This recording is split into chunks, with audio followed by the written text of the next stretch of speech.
Welcome back. So, this is our conclusion. So, as we saw, there are many similarities between the ethical obligations of immigration lawyers in BC and immigration consultants. There are also differences, and some of them are quite important. So, it's very important to understand for lawyers and immigration consultants what are their ethical obligations. So, I think now you have a better understanding. One, of these ethical obligations in the context of an immigration practice? And two, what are the differences between the ethical obligations of lawyers and immigration consultants? And that's quite important because when you meet clients, oftentimes these clients don't quite understand the difference between an immigration lawyer and an immigration consultant. And they will ask you, why should I go with an immigration lawyer or an immigration consultant?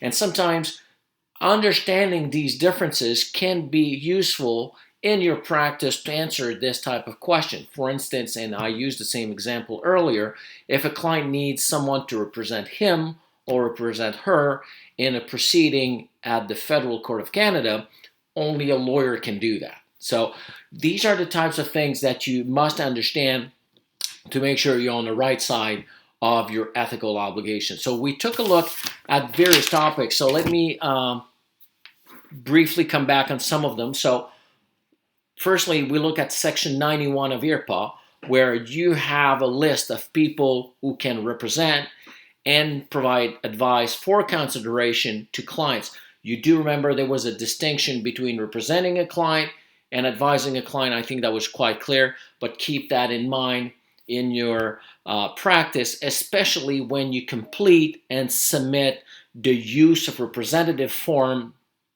of the federal government. It has to be signed by you, it has to be signed by the client, and on that form, they will ask you if you are getting paid for your services. So, Section 91, quite important to read before you start completing that Section 5476, or sorry, that use of representative form, also known by its number name IMM 5476. After that, at topic two, we looked at the duty of competence. We saw that lawyers and immigration consultants have to be competent not only when they start a file, but also during the whole duration of the professional relationship.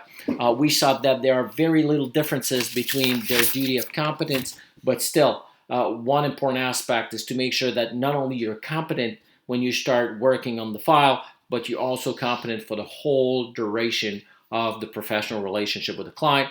We talked about quality of service. Again, not a lot of differences between the ethical obligations of lawyers and the ethical obligations of immigration consultants.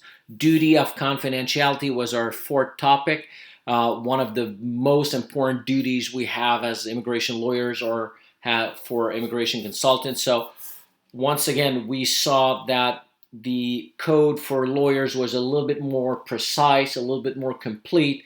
But as an immigration lawyer and as an immigration consultant, you have to make sure that you respect your duty of confidentiality, not only during the professional relationship, but also before.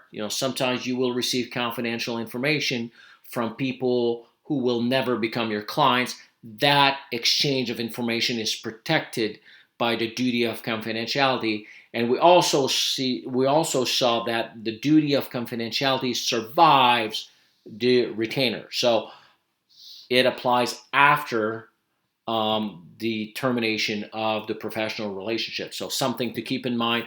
Also related to confidentiality, as a lawyer and as an immigration consultant, you have a duty to protect confidential information. Not only not to share it, but also to protect that confidential information. And we talked about, in the context of our immigration practice, how it applies to us a little bit more forcefully when we have to travel. You have to make sure that confidential information that you have on your devices, a smartphone or a computer or a tablet, you take the appropriate means to protect that information. We spoke about the duty of loyalty, conflicts of interest, and avoiding them. We saw that it is articulated a little bit different for lawyers and immigration consultants, but still, that's a very, very important duty that you have. Fees and disbursements. The fees and disbursements have to be reasonable. We saw that there are several factors to determine if the fees are fair, reasonable. I think the most important difference between the ethical obligations of lawyers and immigration consultants related to fees is that lawyers are allowed to charge contingent fees, something that is not allowed for immigration consultants. So keep that in mind, especially immigration consultants, when you draft your retainer agreements, when you speak to clients, when you charge fees to clients, you are not allowed. Let me repeat that. You are not allowed to charge contingent fees to your clients. Topic 7, we talked about withdrawals, optional withdrawals, mandatory withdrawals. We saw that the obligations, the ethical obligations in that regard are fairly similar between lawyers and immigration consultants. And finally, a bonus topic, we spoke about Articles 12, 13, 14, and 15 of the ICCRC Code of Professional Ethics. Advertisement, responsibilities for people practicing in Quebec, and that kind of thing. So that was a little bit of a bonus topic for you guys. So I hope you enjoyed this webinar. Very important topics. As you know, the government, the federal government and the provincial governments are trying hard to curb bad practices in immigration law, where, in the past, unfortunately, many lawyers and many immigration consultants may not have maintained a high standard of ethics. So I think the law societies, the ICCRC, and the governments are taking the right steps to correct that situation. And I hope that this seminar helped you better understand your ethical obligations in the context of immigration law. Thank you very much.